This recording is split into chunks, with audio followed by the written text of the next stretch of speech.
so long is like alchemy.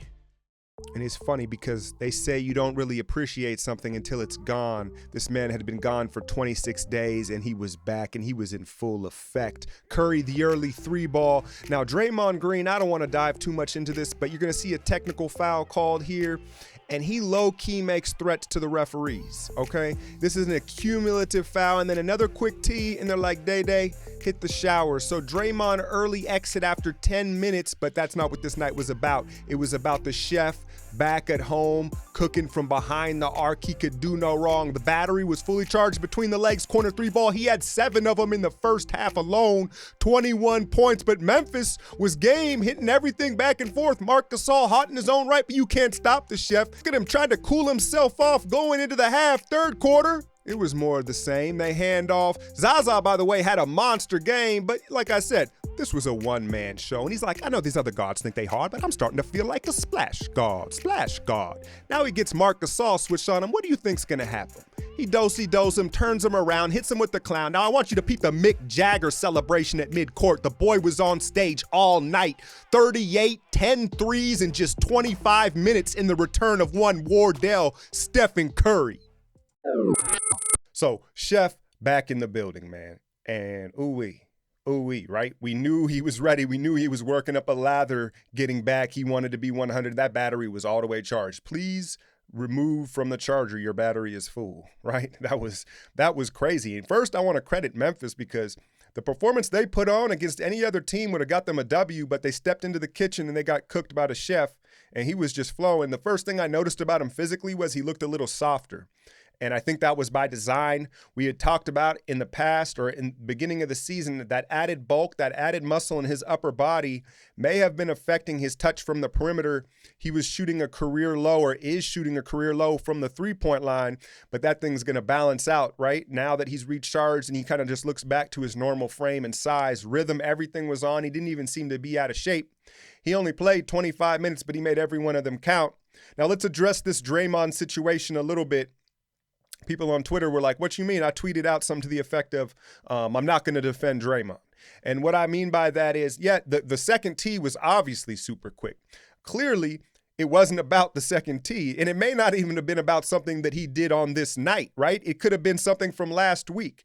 And later on in the telecast, they were talking about how Zaza was schooling Jordan Bell about how to fit into the league and how to finesse the league.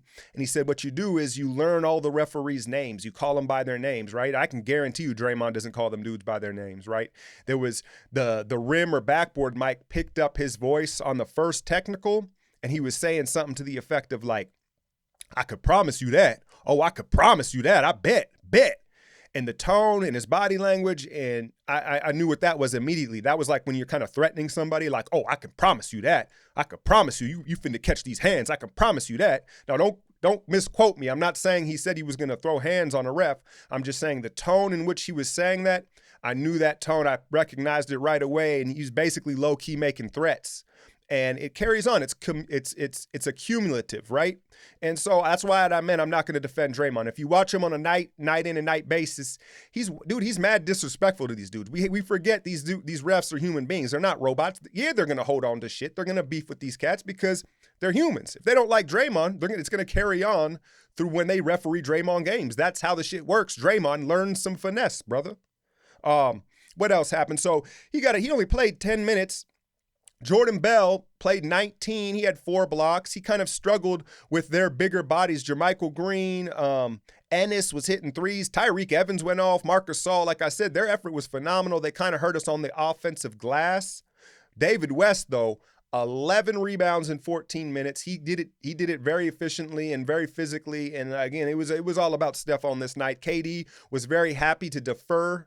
Go back and check my last video. I know y'all don't want to see those L's, but man, I was talking about how KD needs some rest. He rested within this game. He still stumbled upon 20 points and 9 assists. So that just lets you know how freakish he is, right?